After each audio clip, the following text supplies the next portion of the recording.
एक बार फिर से स्वागत है सारथी क्लासेस के इस यूट्यूब चैनल पे। और मुझे पूरा भरोसा है कि आपकी जो पढ़ाई प्लस लिखाई एक बड़े स्तर पे चल रही होगी। आज का जो हमारा वीडियो है कुछ अलग है। आज हम बौद्ध संगीति पे बात करने वाले हैं, यानी बौद्ध म्यूज़िक पे बात करने वाले हैं। ये जो बौद्ध संगीति हुई थी महात्मा बुद्ध के महापरिनिर्वाण के बाद हुई थी, यानी जब महात्मा बुद्ध की 483 बीसी में महापरिनिर्वाण हो गई, यानी उनकी मृत्यु हो गई, तब भारत के अलग अलग जगहों में 4 बौद्ध संगीतियाँ, यानी 4 बौद्ध बैठकें बुलाई जाती है। तो हम उसी पे बात करने वाले हैं कि पहले बौद्ध संगीति, दूसरी बौद्ध संगीति, तृतीय बौद्ध संगीति कहाँ कहाँ बुलाई जा रही है।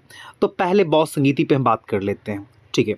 तो जो आपका पहला बौद्ध संगीति जो बुलाया जा रहा है, आप देख सकते हैं। एक खास बात है, जो आपकी 3 बौद्ध संगीतियाँ हैं ये बिहार में बुलाई जा रही है, ठीक है।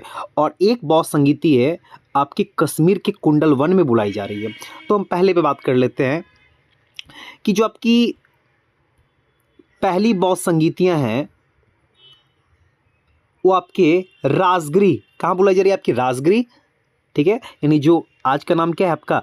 राजगीर। तो राजगिरी में आपकी प्रथम बौद्ध बैठकें बुलाई जा रही है, प्रथम बौद्ध संगीति बुलाई जा रही है, ठीक है।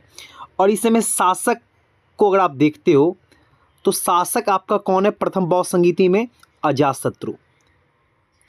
प्रथम बौद्ध संगीति के इसमें शासक आपका कौन है? अजातशत्रु है, ठीक है।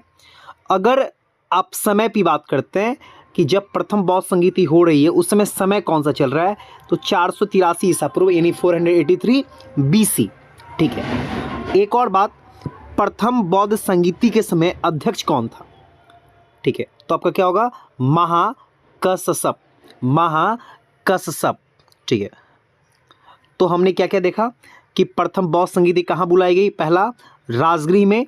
शासक कौन सा है? अजातशत्रु है, ठीक है। समय क्या आपका है?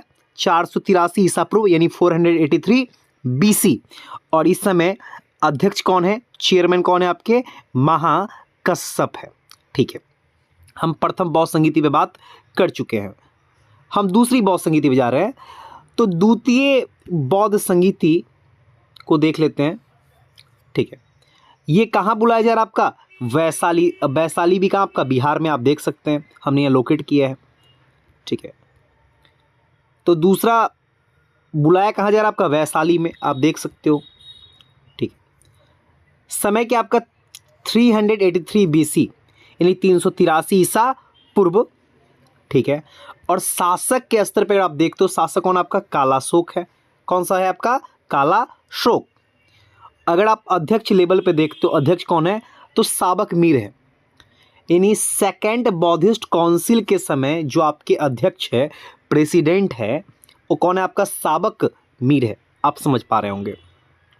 अब थोड़ा तृतीय बौद्ध संगीति देख लेते हैं। तृतीय बौद्ध संगीति, तो तृतीय बौद्ध संगीति कहाँ बुलाई जा रही है आपकी? पाटलिपुत्रा। कहाँ बुलाई जा रही है आपकी? पाटलिपुत्रा में बुलाई जा रही है। समय क्या आपका? 250 ईसा पूर्व है, 250 बीसी, ठीक है। शासक कौन सा आपका है? अशोक है। यानी तृतीय बौद्ध संगीति के समय शासक कौन है आपका? अशोक है। और अध्यक्ष के लेवल पे देखते हैं, अध्यक्ष कौन है आपका? मोगलीपुत तीस है। कौन है आपका? मोगलीपुत तीस है, ठीक है। तो ये बात कर चुके हैं। अगर हम सबसे अंतिम बौद्ध संगीति को देखते हैं तो अंतिम बौद्ध संगीति यानी अंतिम बैठकें हैं, ये आपकी कहाँ बुलाई जा रही है बाबू? कश्मीर। ये कौन सा जगह आपका? कश्मीर। यानी जो अंतिम बौद्ध संगीति है आपकी कश्मीर में बुलाई जा रही है। और जगह कौन सा आपका? कुंडलवन है, कश्मीर का कुंडलवन।